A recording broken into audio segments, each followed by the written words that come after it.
Saludos y bienvenidos un día más al día a día, por supuesto, pero hoy estamos aquí, estoy sentada en este sillón como siempre porque vamos a hablar de medicina bucal y estoy mejor acompañada que nunca porque a pesar de también tener a nuestro doctor Ambrosio Bermejo Fenoy, muy buenas tardes doctor, pues como siempre lo digo, pues el especialista en medicina bucal, pues hoy disponemos de otro especialista más, está con nosotros, ahora la presentará, es Viviana, es pues la especialista en encías. Es que a mí eso de decir periodontitis me sale muy mal. Entonces mejor que lo digas tú y ya presentas a Viviana como corresponde, porque ella está en tu equipo y ella es la que trabaja integralmente con las encías. Cuando hay una enfermedad, pues el doctor Ambrosio la llama por teléfono. Vente, Viviana, porque tenemos que tocar las encías. Muy buenas tardes a los dos. Hola, buenas tardes. Miriam, para mí es un placer volver a estar aquí contigo esta tarde. Y efectivamente viene conmigo la doctora Mateos, que es una experta en periodoncia, Viviana Mateos, y ella va a hablarnos sobre enfermedades de la encía. Miriam, como sabes, las especialidades se van autoalimentando a sí mismas. Así como en medicina, pues los médicos se van especializando, el neurólogo pues trata de enfermedades neurológicas, el oftalmólogo de enfermedades del ojo. Bueno, pues en odontología pasa lo mismo, pues aparece el súper experto en quitar nervios, por ejemplo, el endodoncista, o la súper experta en tratar las enfermedades de la encía, como es la doctora Mateos. Entonces ella va a hablar. Si quieres te explico un poquito su currículum. Pues podemos hablar de su currículum un poquito porque sí que nos interesa siempre por lo menos conformar un poco. El del doctor ya todos los días lo digo yo cuando estás aquí, cuando está aquí, por lo tanto te doy paso y hablas un poquito de su currículum. Ella terminó la licenciatura de odontología en Granada en el año 1995 y 3 años después terminó un máster internacional en la Universidad Complutense de Madrid con pues el mejor cuadro de profesores de periodoncia de Europa. En el año 2001 entró como profesora asociada en la Facultad de Odontología de Murcia. En ese mismo año empezó su colaboración conmigo en la clínica, forma parte de mi equipo. Y hace un año, en 2011, defendió su doctorado en odontología. Sacó una nota magnífica, sobresaliente cum laude, y yo tuve el honor de dirigir su tesis doctoral, que fue preciosa y realmente pues es doctora. Entonces, estamos ante una doctora especialista en enfermedades de la encía. Y bien, pues Viviana, tú tienes la palabra. Lo primero, darle la bienvenida a Viviana y bueno, la enhorabuena por esa notaza, porque no todos los días una... Con un director de tesis así, o sea que... Pues yo quería daros las gracias al programa y al profesor Bermejo por invitarme a estar con vosotros. Y bueno, vamos a hablar de las enfermedades de las encías, que muchas veces las enfermedades de las encías son esa gran desconocida, porque antiguamente la gente la conocía como piorrea y decía, es que tiene piorrea, y hoy en día le preguntas a un paciente, ¿sabes lo que es la periodoncia? Y dicen, no. ¿Sabes lo que es la piorrea? Y dicen, sí. Entonces vamos a centrarnos, para la gente que no esté viendo, en esas enfermedades que antiguamente se llamaban piorrea, que son las enfermedades de las encías, o más correctamente llamadas las enfermedades del periodonto. Periodonto, que como decía Miriam, suena raro pronunciarlo, bueno, pues periodonto es todo el tejido que rodea el diente. La encía, digamos que es también en lenguaje coloquial, la gente dice, la encía es lo rosa, la carne, sí. Bueno, la encía es la barrera protectora que hay en la boca, que protege esos tejidos, que son el periodonto, de posibles infecciones bacterianas o agresiones químicas o físicas.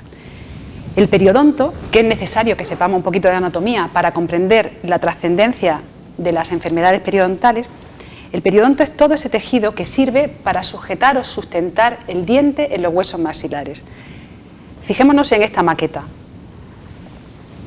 Es muy importante lo de tener las encías sanas. Yo creo que nosotros lo hemos tratado aquí en otras ocasiones porque no le damos la importancia de cuando cepillamos el diente, por ejemplo, una de las mayores, que sangra la encía y que no le damos importancia porque pensamos que es algo más natural y normal, que si aprietas o no aprietas, o lo haces bien o no lo haces bien. Es decir, ya desde casa le podemos decir que la encía no debe sangrar. Efectivamente. Lo que pasa es que, ya digo, para intentar comprender exactamente la importancia de que la encía no debe sangrar, necesitamos entender qué pasa en esa encía y qué pasa debajo de la encía. Si nosotros vemos en la maqueta, aquí observamos una encía, que es una encía sana, una encía color rosa, y luego vemos cómo el diente está rodeado en su totalidad por hueso. Ese periodonto del que hablamos lo forman el hueso, la encía y unas fibritas que unen, que son como un elástico, que se llaman ligamento periodontal, que unen el diente con el hueso. Pues esta encía, si nos damos cuenta en la maqueta, hace como de barrera, de protección a todo este tejido que soporta el diente. Hay determinadas situaciones donde, como ha comentado Miriam, no nos lavamos bien los dientes o hay un exceso de placa bacteriana, entonces esa encía es incapaz de sellar o de producir una barrera alrededor del diente y se produce una inflamación debido a ese exceso de bacterias, de carga bacteriana. Entonces la encía empieza a sufrir y ese sufrimiento lo refleja sangrando. Y se dice, ¿es normal que sangre? No, no es normal que sangre. Imaginemos, está pidiendo ayuda. Claro, es el primer signo que tenemos, el sangrado en la encía. Y además es el primer signo que todavía estamos a tiempo de curar esa situación, porque si esa encía la dejamos que siga sangrando, conforme pasa el tiempo, en pacientes que son susceptibles o candidatos, esas gingivitis, es que ¿cómo se llama esa inflamación de encía?, va a dar lugar a una periodontitis o una inflamación del periodonto con unas consecuencias ya peores. Es decir, que es muy fácil que esa inflamación se haga crónica y una vez que se haga crónica, pues ya no solamente afecte a lo que es pues el rosita que conocemos como la mucosa, sino que pasaría al hueso. Efectivamente. La encía, para saber si hay salud, el color de la encía es un color rosa coral y sigue como un margen festoneado en la encía. Si quieren, pueden pasar a la diapositiva número 3 y se ve claramente. Y vemos claramente la 1, perdón. Sí, ahí se ve una encía en estado de salud. Eso es una encía sana. Eso es una encía sana, una encía de color rosa. Si se dan cuenta, hay como un punteado pequeñito en la encía. Ese punteado pequeñito es lo que llamamos como en piel de naranja y nos indica que esa encía está sana. Cuando hay un exceso de carga bacteriana, el paciente se cepilla mal, pues esa encía empieza a inflamarse y se produce una gingivitis. Lo que pasa es que en el tiempo mantenida esa gingivitis, digamos que esas bacterias se colarían por debajo de la encía y darían lugar a esta otra situación donde ya vemos cómo hay una encía inflamada, encía que sangra, aumenta de tamaño, encía que no da para nada ese aspecto de rosa, sino un color más rojizo.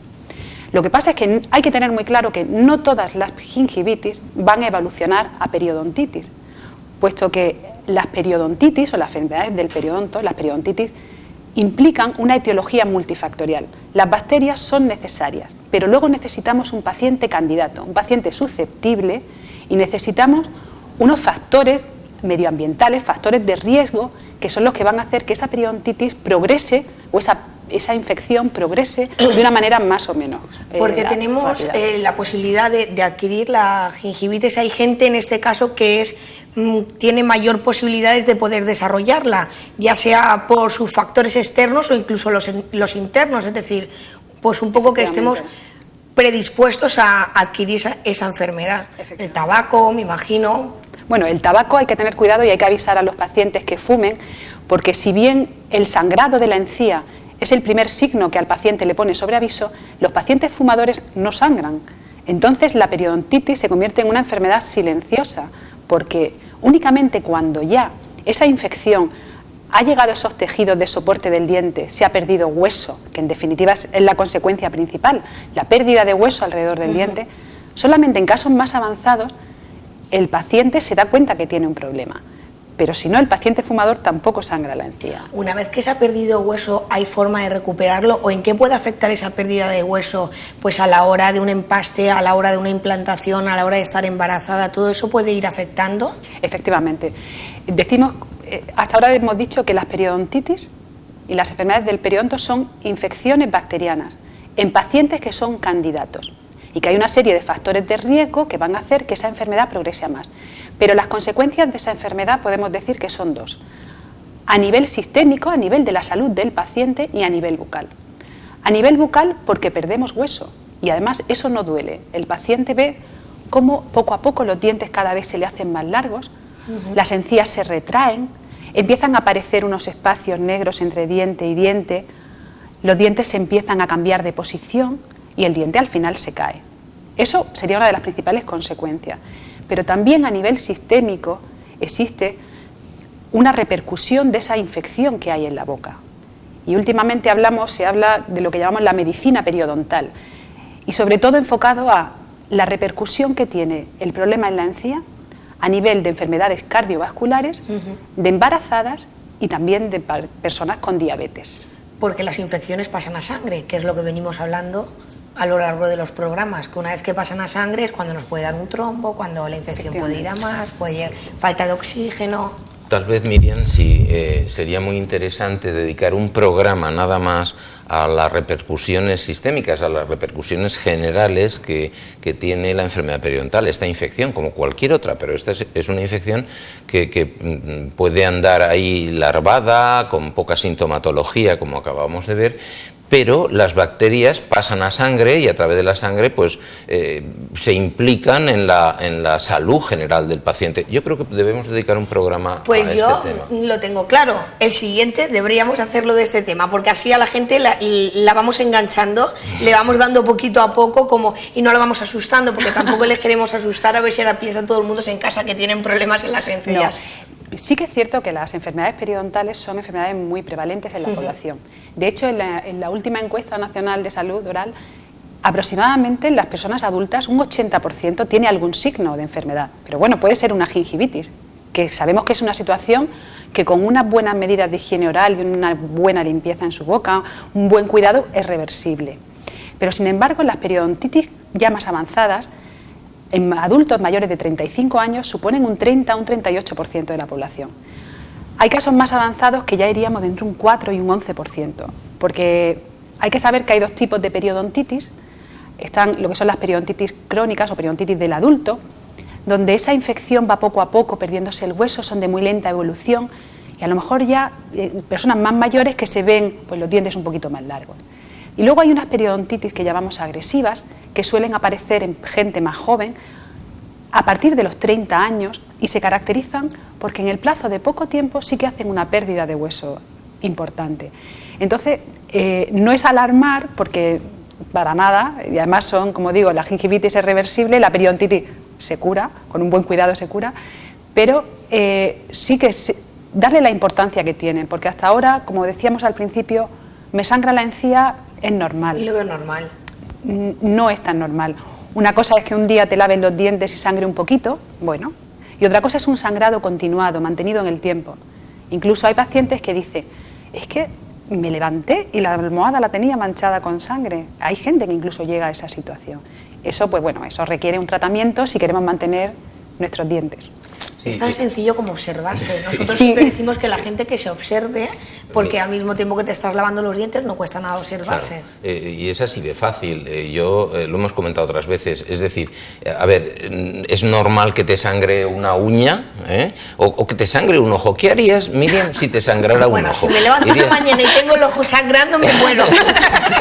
Te vas al médico corriendo. Te vas al médico corriendo. Bueno, pues no es normal que una encía sangre. Sucede que si sangra, algo va mal. Allí hay una inflamación que hay que atender y tienes que ir al dentista a que te vea.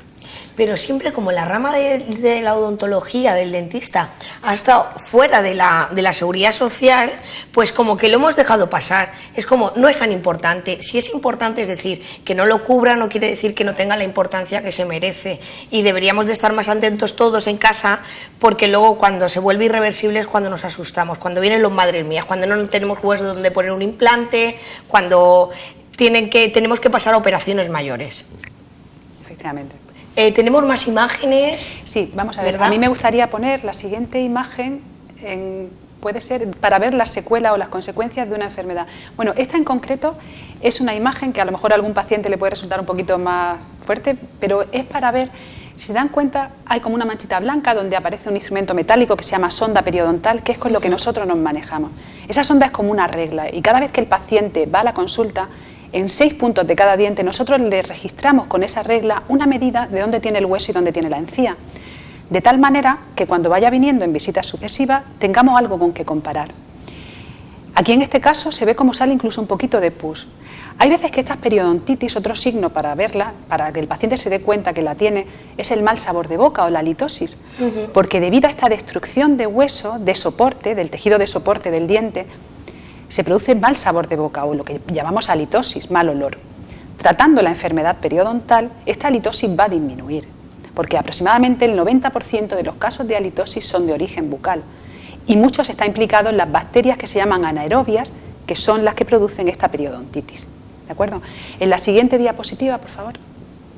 Aquí vemos ya una enfermedad periodontal que está en mantenimiento y fíjense cómo ya se pueden apreciar pues, esos espacios negros entre diente y diente, cómo la forma de la encía ya no es esa forma festoneada, sino que es una forma con las papilas, con la encía un poquito plana. Y claro, esta situación ya es muy evidente, pero por favor la siguiente. En la siguiente diapositiva, bueno, aquí ya nos metemos un poco en tratamiento.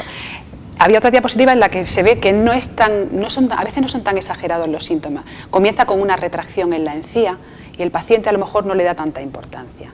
Sí que es verdad que cuando pensamos en las personas mayores, cuando tienen que cambiarse los dientes, evidentemente hay que ponerse dentadura, pues sí que es verdad que hay esa retracción en la encía, conforme, no sé si es por el paso del tiempo que afecta o porque cuando te haces mayor evidentemente la vas perdiendo o porque antes la gente no le prestaba atención, pero sí que lo suelo apreciar en la gente mayor que ha perdido encía y tiene esa separación en los dientes sobre todo. Sí, bueno, antes se pensaba que la edad era la causa de esos dientes largos. Sin embargo, la edad lo que supone es como una acumulación de tiempo, un efecto acumulativo.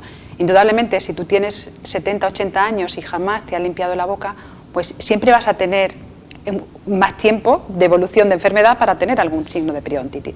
Pero si una persona desde bien joven se cuida de la edad, se cuida la boca, cuando tenga 70, 80 años tendrá una boca estupenda. Eso es muy importante porque luego nos podemos ahorrar el tener que ponernos una dentadura completa, pues siempre a lo mejor un implante aquí, otro implante allá, porque evidentemente, aunque sea por morder castañas que no debemos, al final terminamos siempre rompiéndonos algún diente. Efectivamente.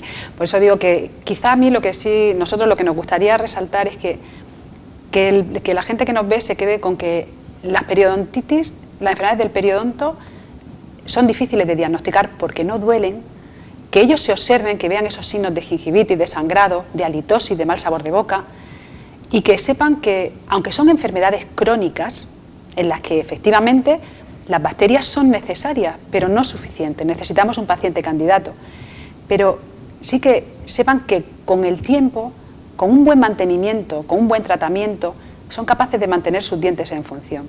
Porque cuando a nosotros nos preguntan, ¿y la periodontitis se cura?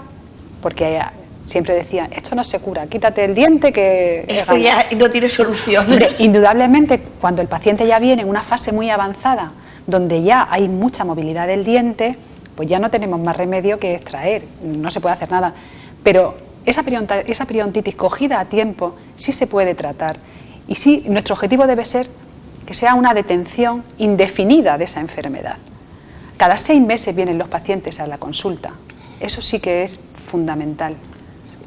Miriam, perdona que te interrumpa, esto tienen que saberlo los pacientes, es decir, el hueso que han perdido, ese no lo van a recuperar. Se trata de tratarle lo más precozmente para que la pérdida sea mínima y luego no sigan perdiendo. Se trata de esto, de que a partir de esa pérdida de hueso nosotros tratamos al paciente y hacemos que lo que queda esté sano.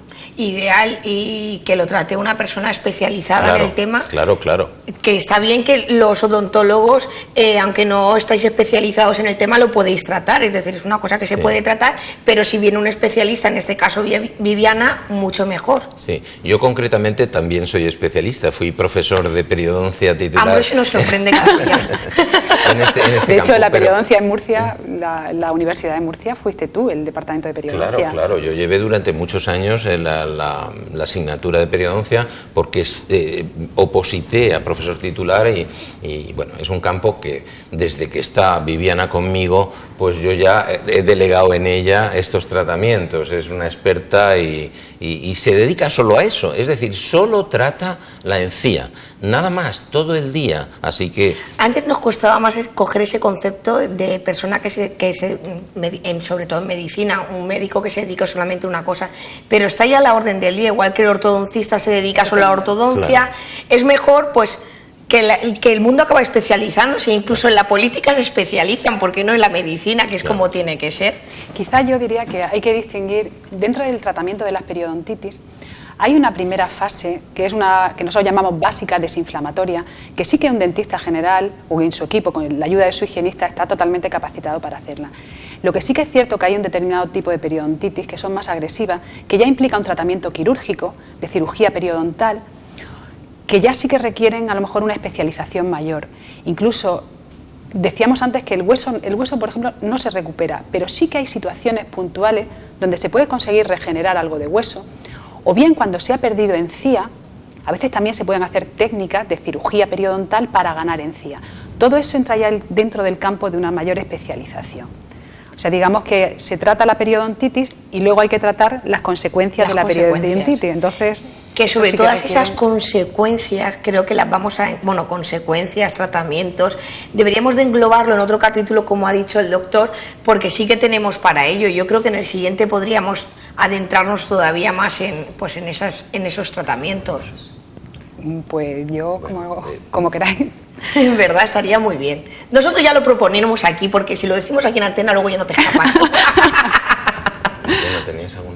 ¿Nos queda alguna imagen por ver? Pues tenemos algunas imágenes que habíamos puesto. La siguiente, por favor, que era un poco pues para ver situaciones donde, hablando de la especialización, donde ya sí que se requiere de un tratamiento más complejo, porque la periodontitis no es solo, las enfermedades del periodonto a veces implican no solo pérdida de encía, sino hay casos como este, que por ejemplo pones ortodoncia y hay un crecimiento de la encía que o se tratan con cirugía periodontal o con un tratamiento más especializado o no revierten.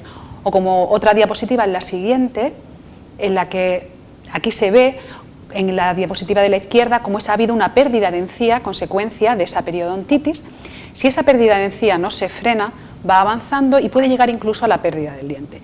Como vemos en la de la derecha, simplemente realizando técnicas de cirugía periodontal con injertos de tejido conectivo que se cogen del paladar del propio paciente, se puede conseguir restablecer esa encía. Entonces, nuestro objetivo como periodoncistas es frenar esa infección, primero detectar ese paciente susceptible a periodontitis, frenar esa infección periodontal con técnicas básicas o con cirugía periodontal y en una siguiente fase reconstruir en la medida que lo posible en algunos pacientes las secuelas de esa periodontitis, o bien con cirugía periodontal o con prótesis o implantes en aquellos pacientes que hayan perdido dientes. Y bueno, lo ideal es que no pierdan dientes, que se mantenga su boca. Pero es algo evidente que si no se cuidan, pues llegarán a ello. Miriam, lo ideal es prevenir, como cualquier enfermedad, prevenir y hacer que el paciente no llegue a tener la enfermedad. Si llega a tenerla, pues el diagnóstico precoz, cuanto antes se trate esa enfermedad, menos secuelas quedarán. Y yo hago una propuesta, si me permites, el cepillo de dientes, este es una maqueta que nosotros utilizamos siempre. Si no vaya a pensar la gente que es que tiene que ser así de grande. Porque este casi no cabe en la boca. Pero es una pregunta que yo te hago, Viviana. Sí. ¿Qué tal si al cepillo de dientes le cambiamos el nombre y le llamáramos cepillo de encías? Yo creo que sería muy interesante porque los pacientes al pensar que es un cepillo de dientes se cepillan los dientes. Los dientes solos. Entonces tal vez si le llamáramos cepillo de encías sería una maravilla porque probablemente salvaríamos millones de dientes y de muelas. Pues me parece fenomenal. Entonces, cepillo... De hecho, a mí cuando me dicen, tú eres periodoncista, ¿y qué es periodoncista? Digo, periodoncista es el dentista que no trata el diente. Así que me parece fenomenal que en vez de cepillo de dientes, cepillo de encías. Cepillo de encías, además ha hecho muy bien en la posición que ha puesto el cepillo, porque realmente yo creo que no tenemos ni idea de el modo en el que hay que lavar los dientes, en el que hay que cada persona necesita una técnica de higiene oral. Hay personas con una encía muy fina que tienen que ir a una técnica en la que se lesionen lo menos posible. Y hay otras personas que una técnica normal, una técnica de base es suficiente. Cada persona necesitamos individualizar esas medidas de higiene. Yo creo que estaría bien que a los niños les llevásemos de pequeñitos al dentista, que les enseñase a lavar los dientes. Sí. Le mira su encía, le mira su diente y ya le da su tratamiento. Y Miriam, importantísimo. Y lo dental. Antes de utilizar el cepillo de encías hay que utilizar, como se ve aquí en la maqueta, el pues interdental. algo que limpie los espacios entre los dientes, la encía que queda entre diente y diente. Si tú no utilizas estos cepillos interdentales o la seda dental, no puedes limpiar ese espacio y solo después utilizarás el cepillo de encías. Y bueno, y ya que has dicho, seguro que están pensando en casa. Y el enjuague bucal, y ahora le decimos, no, enjuague bucal no, el enjuague bucal tiene que ser bajo la prescripción médica. Efectivamente. Que es algo que la gente tampoco sabe, y está bien que lo digamos y lo vayamos recordando, porque la gente con las prisas echa un enjuague bucal al bolso y va todo el día con el pacharán. No, efectivamente, además con el tema de los colutorios hay que ser precavido porque no todos los colutorios que venden en el supermercado o en la farmacia tienen la misma composición y no es lo mismo un enjuague bucal para tratar una periodontitis que para tratar una halitosis o que para niños que necesitan flúor. Entonces eso sí que debe ser supervisado por su dentista, simplemente que le digan qué enjuague puede utilizar y si el dentista lo ve conveniente, recetarle el más adecuado para su boca. Que tengan cuidado con esas cosas que nos gusta a nosotros decirlos, oye, porque es un tema que yo en Corrillo, en la familia, en los amigos, sí que conozco casos que diariamente utilizaban los colutorios y a raíz de estar el doctor aquí, que yo no tenía ni idea, pues he hecho que toda esa gente se deje los colutorios. Ahora creo que me van a matar pues seguramente en las marcas de colutorios. No, si están indicados son fabulosos. De hecho, el problema que tenemos con la higiene es que la gente pensábamos que lavarse los dientes es solo un cepillado de dientes. No, hay que usar el cepillo de dientes, cepillos interproximales. Pacientes con prótesis tienen que utilizar incluso unos dispositivos que irrigan el agua, que son, digamos, irrigadores bucales para con una presión de agua limpiar mejor, cepillos eléctricos que van fenomenal y además de todo eso, un colutorio cuando esté indicado. Cuando esté indicado. Que la higiene no es solo un cepillo. Pues nos quedan más cosas por... Yo creo que lo hemos tocado todo hoy, pero bueno, dejamos el paso que nos quedan muchas más cosas de que hablar porque claro, hoy hemos hecho como un poquito resumen de lo que es la encía, de las principales enfermedades, pero yo imagino que tiene que haber muchísimo más y lo vamos a dejar abierto para que Viviana venga, nos visite y nos vuelva a hablar de encías. Que nos gusta yo encantada. Tanto. La verdad es que hoy ha sido, me imagino que un poco una apuesta, una revisión de lo que es la gingivitis, la periodontitis, que todavía queda muchísimo más por hablar, pero bueno, por lo pronto ya vamos dejando ahí una cuña para que la gente se vaya observando. Para que la gente vaya mirando, se vaya observando y nosotros pues nos vamos a despedir, pero con el eslogan. Pero vamos a cambiarlo un poco. Lo cambiamos un poco. Pues bien, si tienes tus encías limpias, tus besos serán más dulces. Hoy lo hemos cambiado por las encías, pues yo, mira, con esta sonrisa y enseñando las encías que las tengo, me las voy revisando yo también en casa. Pues sin más, nos vamos a ir, les dejamos y les esperamos aquí en próximos capítulos, bueno, en próximas ediciones de Medicina Bucal, pero ya les hemos adelantado que vamos a seguir hablando de encías, así es que no se lo pierdan, que el mes que viene tenemos mucho más programas y más temas para tratar. Nos vamos, hasta luego.